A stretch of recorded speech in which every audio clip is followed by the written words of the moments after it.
Good afternoon. We'd like to thank all of you for attending this particular lecture. We know that there is a lot of wonderful lectures going on, even at this moment, in various rooms around this auditorium. So thank you for choosing to come and hear Dr. Jimmy Gutman. Dr. Gutman is a board-certified emergency physician from McGill University, and he received his training at the University of Calgary in Alberta and took up his residency in emergency medicine at Emory University in Atlanta, Georgia, where he was chief resident. And upon his return to Canada, he went on to an accomplished career, eventually becoming the undergraduate director and residency training director of emergency medicine at McGill University in Montreal. Dr. Gutman, for the last 20 years, has veered away from emergency medicine. He has gone into family practice, and he is now the leading author in the field of glutathione. And so, Dr. Jimmy Gutman, we're honored to have you with us today. Thank you, Candace. Does anybody here remember the game you used to play when you were kids called Truth and Dare? Okay, so there's too many people here for me to play Truth and Dare with all of you, so I'll play with it by myself. The dare part is I dare you to admit something really embarrassing about yourself in front of a group of people. And so what I'm going to admit to you is that I am a virgin to the Autism 1 conference.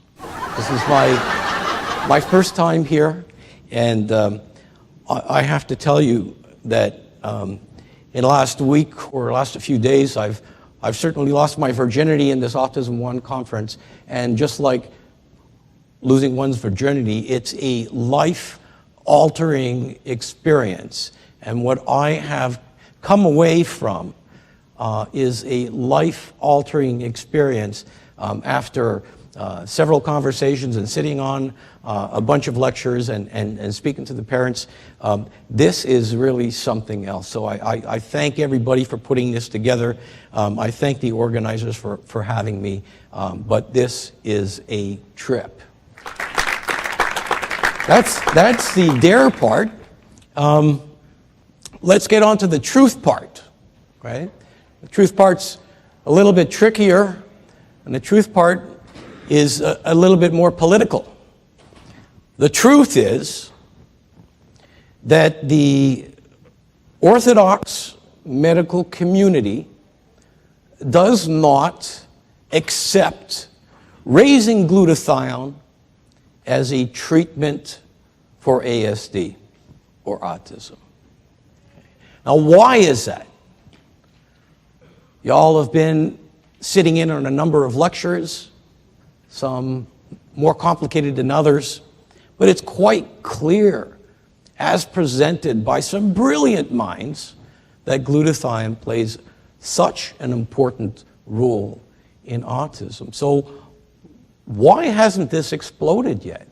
Well, y'all know the challenges of trying to get funding for autism. And one of the things that one would have to accept by taking to heart that glutathione is important in autism, you would have to accept that exposure to toxins, in particularly mercury, is important in the development of autism. By doing that, you're potentially putting a large group of people, a large industry, culpable, worried about having their cells pointed out and saying, you're guilty of something. So it becomes difficult. And when I talk about glutathione, and as soon as I talk about glutathione and mercury to a number of physicians, this becomes a kind of a cringe-worthy position. And so the money needs to be found, the time needs to be put in to continue chasing down this thesis that raising glutathione in autism is going to be one of the more important things that you could do. And I say you, I'm not just talking to the scientists, I'm not just talking to the clinicians, I'm talking to the parents. So along those lines, talking to parents, I've given many talks to families and many talks to the general public. I've given just as many talks to medical audiences, giving grand rounds, speaking at conferences. More rarely do I speak to a crowd of physicians, researchers, and parents at the same time. But this is the first time I've ever spoken to a crowd of clinicians and parents, but parents that generally know more about this disease process than the average doctor out there in the field. So this made me anxious giving this talk because I didn't know at what level I should be speaking at. Of course, I have an academic background, I've done research, so my inclination was try to impress the hell out of the other researchers here and the scientists here. I'm not going to do that because I can get a hold of these people through the internet or at conferences. I'm going to speak at the level of the parents here, who are quite sophisticated in their mind. So if there's stuff that comes up that looks like perhaps I'm patronizing, I apologize in advance. If you need more information, you can reach me. I'm also going to be at the Immunotech booth out there after the lecture and into the evening. So I'm going to also consider that I may not be the only Autism 1 virgin here. And there's probably some parents here that, oh, there's one. Okay. Wow. Truthful. So for you guys, I don't know what your level of knowledge is about glutathione. So I'm gonna start really on a very basic level. So glutathione. This particular community of people who are interested in autism is extraordinarily unique in that it may be the first time I ever walked into a group of non-professionals, and most of you have heard of glutathione before. When I go to speak in front of a group of doctors that are not interested in autism, sadly enough, most of them don't have a clue what glutathione is. Don't have a clue, even though there's over 100,000 articles written on glutathione. So this is very, very easy for you to access online. And you need to do this. You need to verify whatever anybody else is telling you. You need to do your own homework. And this is a bunch of keeners here. You all do your homework like crazy. Okay, so glutathione. Again, I'm sorry if this is patronizing for some of you, but I just want to get through some basic slides. Glutathione is already in your body. It's already in your kid's body. It's in every cell of your body. Okay, it's already there. Glutathione is already there. It's not a foreign substance to the body. And if you start to do a little bit of reading on glutathione, you will just be quite overwhelmed at the number of roles that glutathione plays inside of your cell, in your physiology, in your biochemistry, at many, many levels. But I'm going to try, because we only have less than an hour, to simplify some of these roles. If you remember the word AID, then you're probably going to cover 90% of what glutathione does in your body. A stands for antioxidant, I for the immune system, and D for detoxification. Let's look at these in turn. A for antioxidant. Now you see a statement up there, almost looks more like a marketing statement than a scientific statement. Glutathione, the master antioxidant. Now, why would anybody have the audacity to make a statement like that? Well, quite clearly, glutathione, and I'll give you a number of reasons why it's the master antioxidant. Now, I didn't put down the most powerful antioxidant. I didn't put down the strongest antioxidant, because quite eloquently, I sat in on a lecture by Dr. Richard Death, and he said something I thought I really, really appreciated, and I think not enough people appreciate.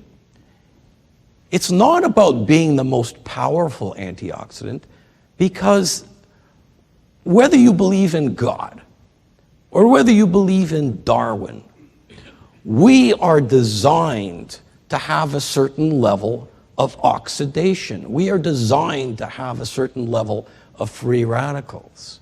And you can't just wipe out that system. The oxidation antioxidant system, like every other system in the body, is a balance. And if you tip too far on one side or the other, if you have too much antioxidation, that's not necessarily a good thing. The eloquence about glutathione, because it already exists in your cell, this is beautiful. If you can prompt your cell to make glutathione, your cell has an innate intelligence that's been there for hundreds of thousands of years, whereby it will make its optimal amount of glutathione and no more. You can't force your cell to make more than its optimal amount. So it's self-regulated, so you cannot tip over where you've got too much antioxidation on board. This is such an eloquent system, of course, designed by nature. The other reason, and this one will also strike home for you, we know in science of over 2,000 different antioxidants. And y'all could shout them out, vitamin C and vitamin E and pycnogenols and a long list of antioxidants. You go to the corner store, you find a wall full of antioxidants. Now the difference between those antioxidants and glutathione, number one, glutathione is the only antioxidant, after it neutralizes a free radical, does not itself turn into a free radical. The only one.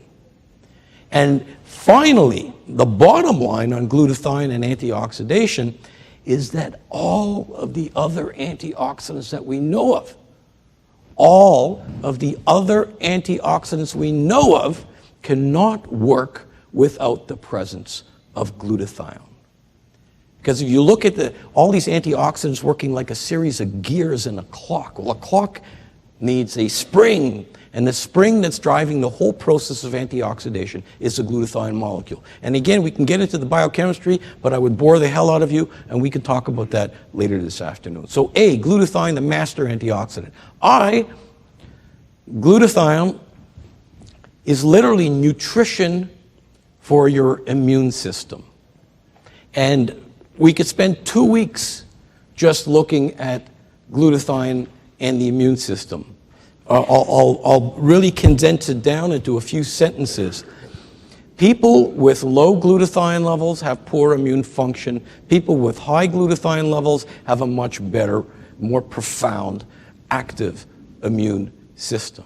And we've looked at this back at McGill University for over 40 years. Some of our initial studies was looking at the model of immunodeficiency, which is AIDS, HIV. Okay, this is an immunodeficiency disease. And we knew that AIDS patients, and this is studies done in Stanford, California, that AIDS patients by definition were going to be glutathione deficient. Not only glutathione deficient whole body, but glutathione deficient in the specific lymphocytes, the specific white blood cells that went wrong in an AIDS patient. So what do you do with that material? Try to raise glutathione levels in AIDS patients. And we did that. We did those studies. We got funding from the Canadian government through what's called a HIV Trials Network. Outside of the studies, we were taking guys who weighed 80 and 90 pounds and getting them back to work. But we don't put that in the study. But what we put in the study are things that the scientists are and that clinicians are interested in, things like viral load, CD4 lymphocyte count, and all these other parameters that we use to measure the progression of an AIDS patient. And we attracted a ton of attention. And probably next to the autism community, the community that knows more about glutathione than anybody else, is the HIV/AIDS community. But this applies for AIDS, it applies for hepatitis. We've done studies in bacteria. Any infectious process is going to drop your glutathione levels. So glutathione nutrition for your immune system.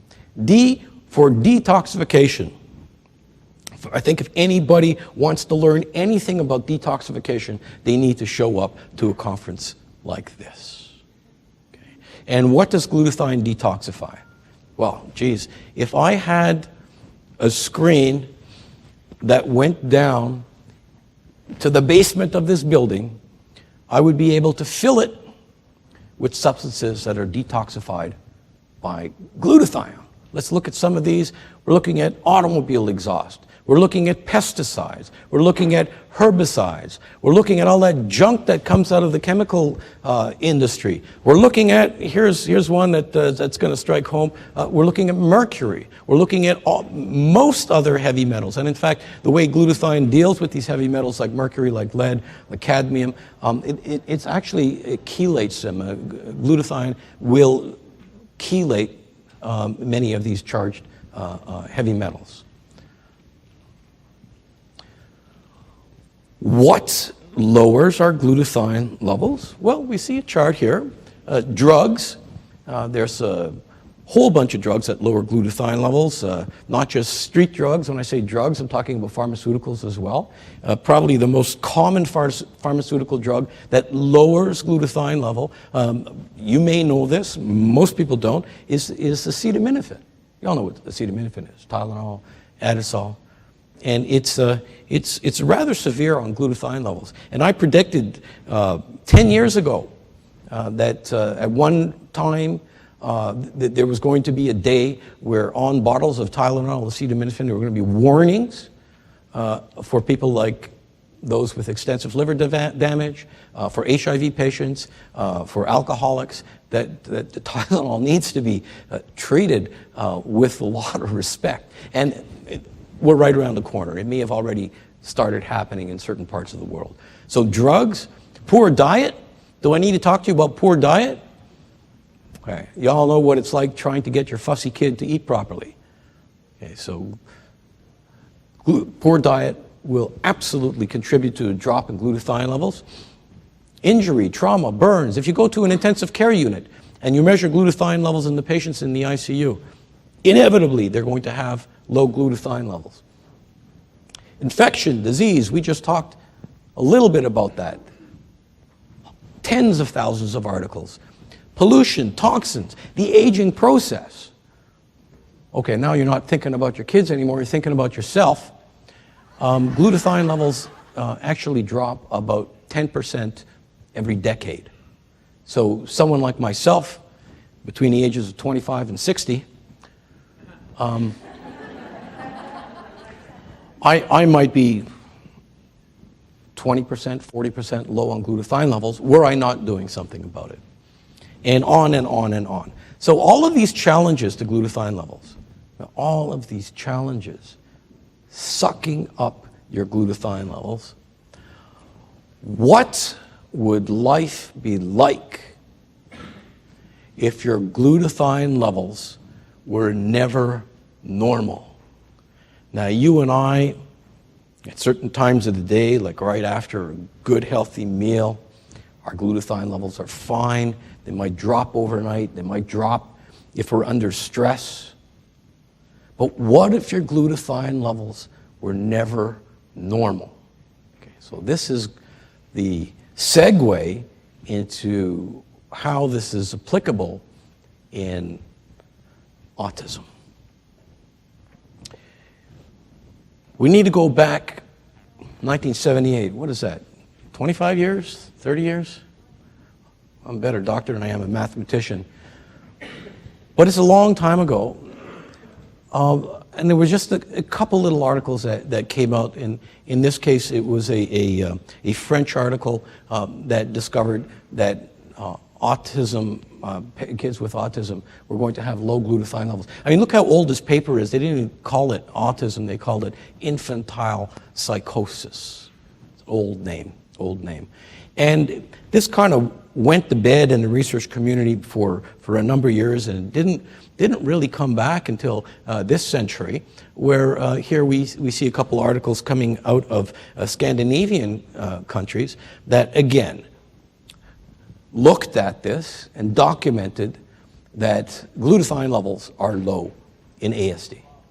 Okay, so interesting, but again, didn't drum up a lot of attention. It wasn't until I believe that this is for me anyways, was a breakthrough article. This is work that was done by Jill James in Arkansas. And her paper came out and for whatever reason made a big splash. It certainly caught my attention and got me going on this. And clearly,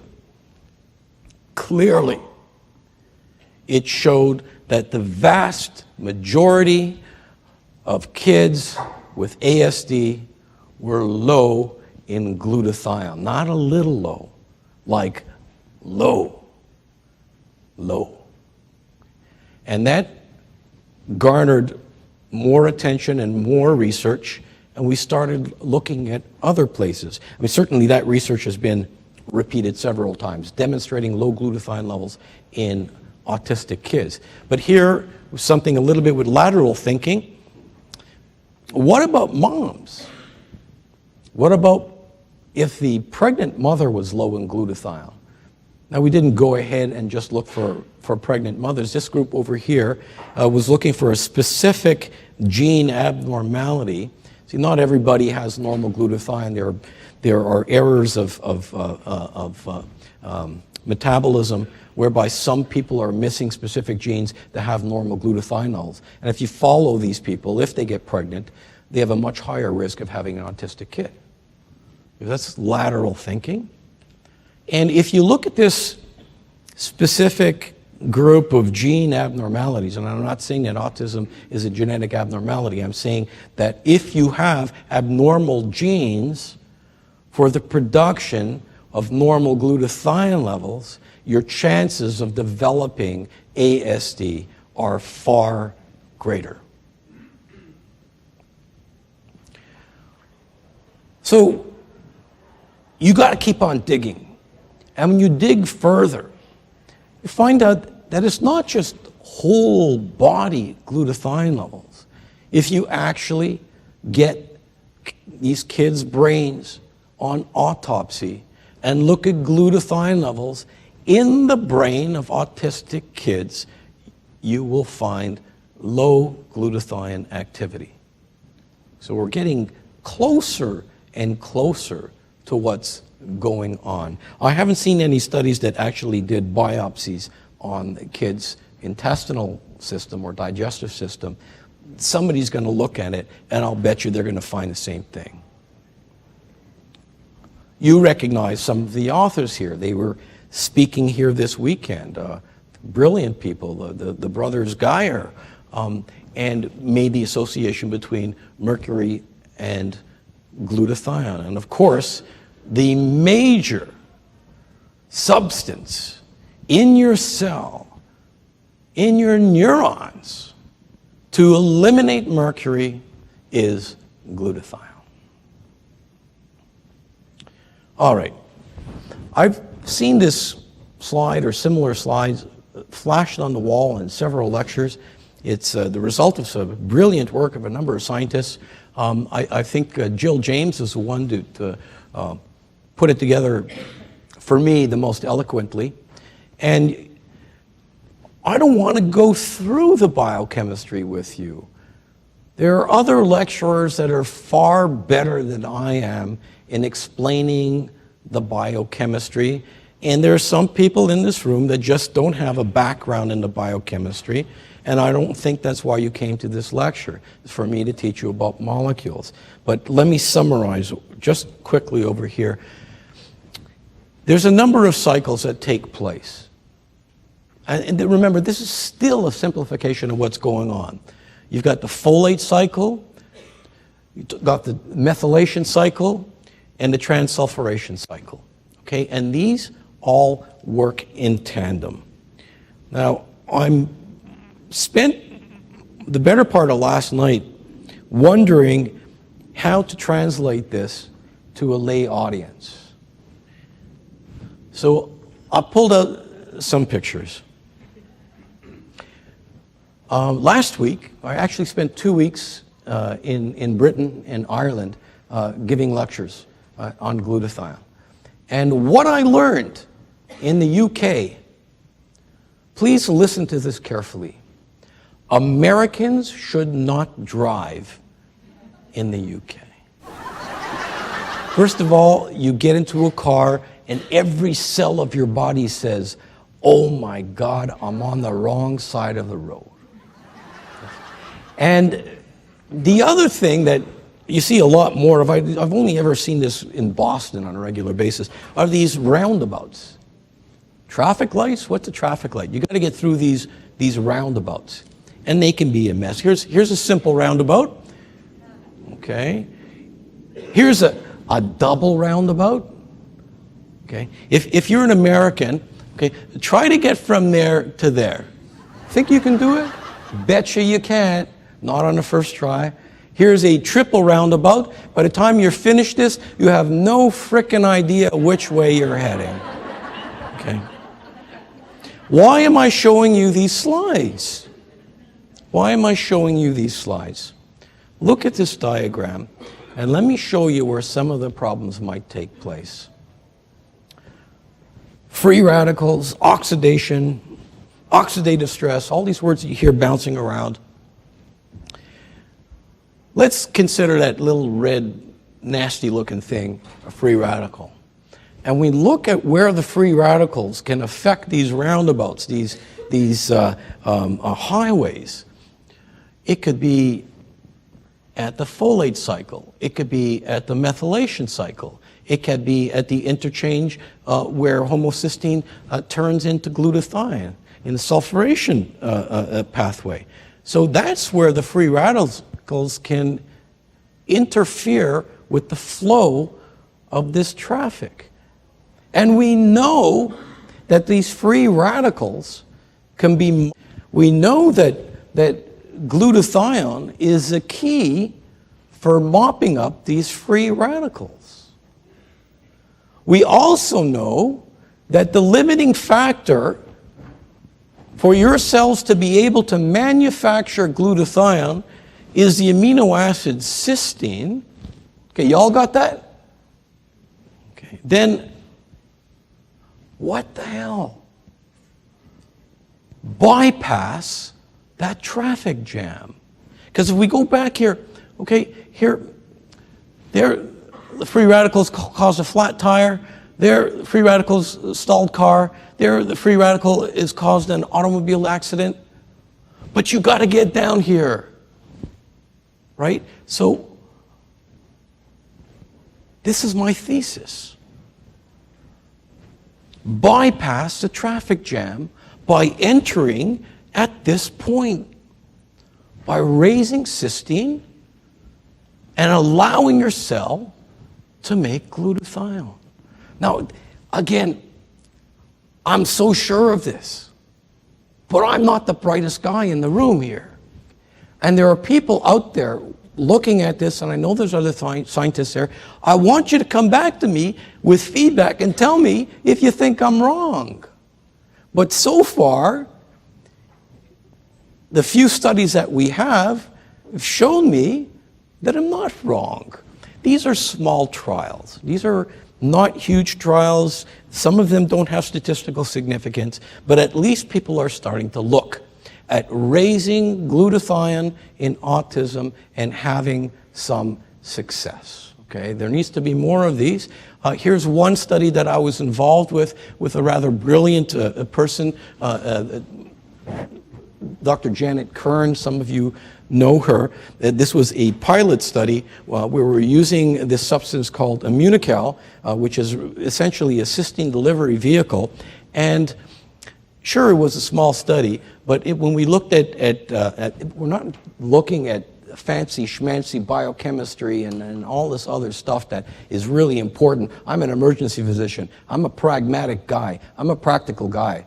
You know, I'm in the emergency room. I got to save somebody's life. I can care less about the biochemistry. I want to know after I push that drug into their vein, it's actually going to do something for them. Here we're looking at things, behavioral scales in these kids, and again, small numbers, but they all improved. They all improved. Can we walk away with this and say this is a cure? Absolutely not. We need to do much more research. And when we say much more research, I'm going to explain what a meta-analysis is. Many of you already know what a meta-analysis is. For the layperson, you take a whole bunch of different research studies and you lump them together and you try to make sense of them. In this case, they took studies all the way from 1979 to the time they published the article, and they had almost 40 studies looking at glutathione and autism, and they concluded, yeah, of course, glutathione is important in all these pathways here. But they also concluded that there just needs to be more studies done. There has to be large interventional studies with statistical significance so that the obsessive, compulsive, reductionistic doctors and biochemists and researchers out there accept this and take it to heart. And that's one of the things I'm asking you guys to help me with. This is a study that I'm involved with. This is down in Florida at Nova Southeastern. It's also funded by a very, very great group of people, the Mailman Siegel Institute, who focuses on autism. So you need to look at this. I need your help. Everybody, we all need each other's help. We're recruiting patients. So if you know anybody in the Fort Lauderdale, Miami area that's within driving distance of this place, please, we don't have enough patients. There's a kind of a competition for patients. You'd think there'd be enough autistic patients out there, but not enough that want to volunteer for a study. We're looking at a double-blind interventional study. And our endpoints, although we are going to look at things like glutathione levels and oxidized versus reduced glutathione levels, the primary endpoint here is not biochemical. The primary endpoint here is behavioral outcome. Again, the biochemistry is essential for our understanding, but we could care less unless a kid gets better. The eligibility is kids who are 3 to 5. It doesn't matter if they're males or female. I'm going to leave this slide up just for a couple of minutes. There's an Immunocal Immunotech booth out there where you can get some of the forms and a clinical download from the Clinical Trials Network. You could look it up yourself if you're electronically inclined at the clinicaltrials.gov. This is the study number. Or you can call the main researcher there, and some of you know her, Dr. Cass John. That's her phone number. But please, don't wake up at 2 o'clock in the morning and go, great idea, I'm going to call her. Okay, wait till tomorrow. Or actually, tomorrow's Sunday. Wait till Monday. So just to sum this together and put it into a framework, we know that without glutathione, we have poor immune function. We know that with low glutathione, we have free radical damage. We know that with low glutathione, we have a buildup of this huge number of toxins. All of these lead to inflammation of the brain and damage to the nervous system. And by intervening, by raising glutathione levels, I think that much of this can be put to bed. How do you raise glutathione? Well, obviously before we had supplements, we must have gotten it from our food. But this is pretty tough. Not only are you dealing with kids that don't want to eat anything but check one or two items. You and I, well, let's look at some foods that are rich in glutathione. Probably the food that is richest in glutathione levels. Let me point out one thing. You cannot eat glutathione, okay? This is very, very important. If you're going to walk away from this lecture remembering one thing, you can't eat glutathione. Well, I guess you can eat it, but it becomes rapidly broken down. It doesn't make it to your cells. Okay? The way to get glutathione levels up in your body, up in the cells, up in the brain, is to give these cells the building blocks, the nourishment, what we call the precursors for the cells to make glutathione themselves. So where do we find glutathione precursors? Well, in our life, the best source of glutathione precursors is in mother's milk, something that's really easy to get. No laughs today. Once in your life. Okay. The other place that you can get glutathione precursors is not just in human mother's milk, but is in animal mother's milk. But there's a problem there. What's the problem with whole milk for kids with autism? I know you all know the answer. Is that they're also getting a lot of casein. And the casein, as you've seen in other lectures, is problematic. We can get it from fresh vegetables. Now, why do I say fresh milk? Why do I say fresh vegetables?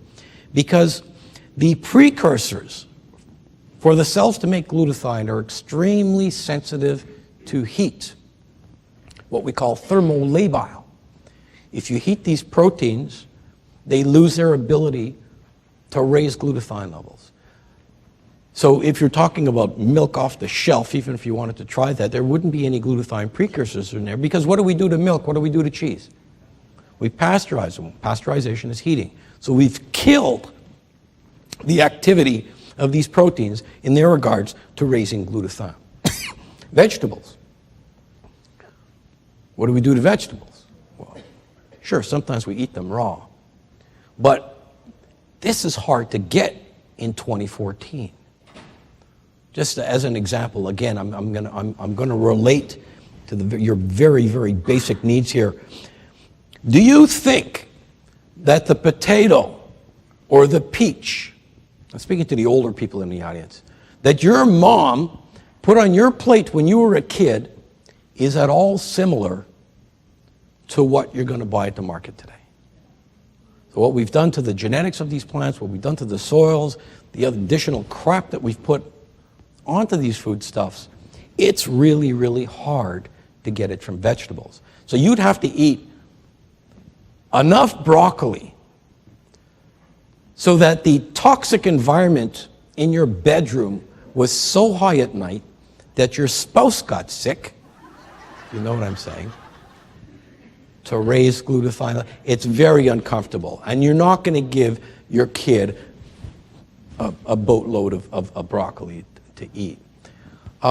There are other sources of glutathione precursors. One of them is meat. And what did I say about heating? Normally, we cook our meat. Now, if for some strange reason your kid is into eating sushi 3 times a day, well, then maybe he's getting glutathione precursors, and maybe you're getting broke. And eating raw meat, medically, not such a great idea. Once in a while, maybe, but there are other things. So what about intravenous glutathione? People have used intravenous glutathione. You might see great videos of people using intravenous glutathione. Intravenous glutathione in Parkinson's. For example, somebody might walk into a clinic like this with Parkinson's, they get to intravenous therapy, and then, they're breakdancing. Yeah. But the problem is by the time they get home, they're back to their state.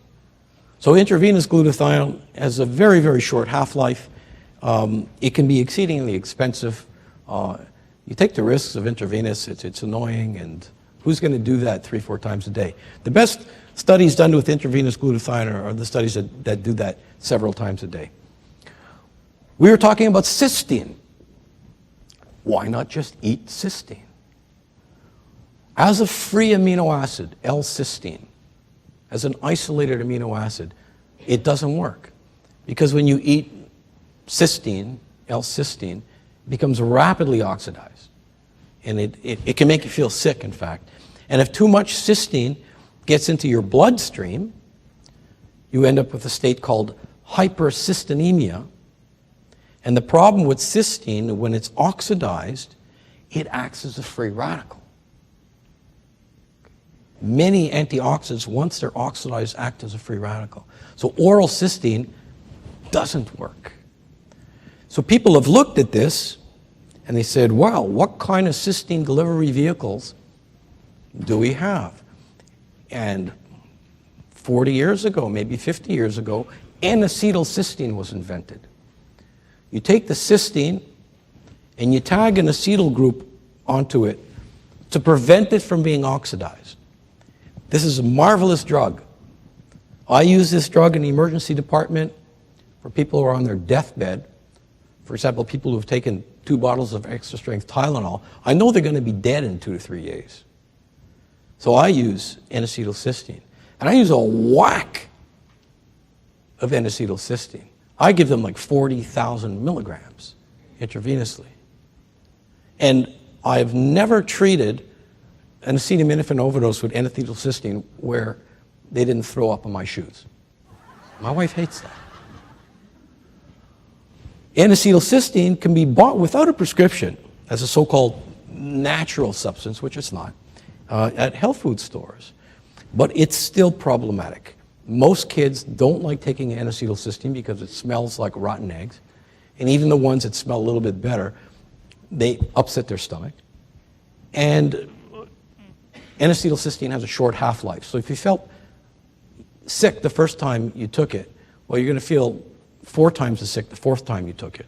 Because of the short half-life, you can't just take it once a day. It makes no sense. You get a spike in glutathione, and then sometimes it crashes down even below baseline. So you need to give it multiple times during the day. When I treat somebody in the emergency department with N-acetylcysteine, I hang up a bag, and it's delivering the N-acetylcysteine over a 24-hour period.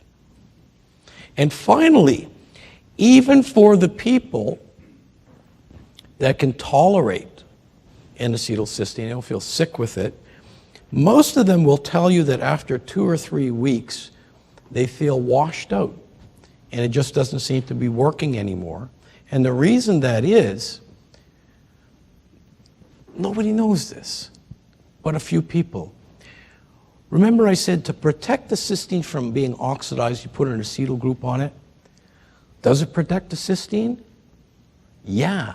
How much does it protect the cysteine? It allows about 15% of it to make it to your cell. What does that mean? It means 85% of it is out there being oxidized, and eventually you build up hypercystinemia and you end up with a pro-oxidant state, and you've completely undone what you hoped you'd be doing. So for short term, the drug N-acetylcysteine, sure, it's great. For long-term use, just don't suggest it. Then there are subfractions of whey proteins. You all heard of whey proteins. The problem with most whey proteins is that they're derived from the milk industry. What do we say about any milk products? What do you do with them? Pasteurize them. Okay, so the majority of the proteins that you will find in whey, even whey protein isolates, they're usually highly degraded. And when you heat up these proteins, they just don't work. But if you're able to have a technique where you can tease out the specific proteins in whey that are glutathione precursors, then those can work. And that is actually the company that pays most of my consulting fees is a company called Immunocal. They make Immunocal, and this is their whole raison d'etre. Now, there's lots of other things out there that say they raise glutathione. I don't know. Again, I am from the orthodox medical community. I am a scientist, so I'm still stuck on this. Forgive me.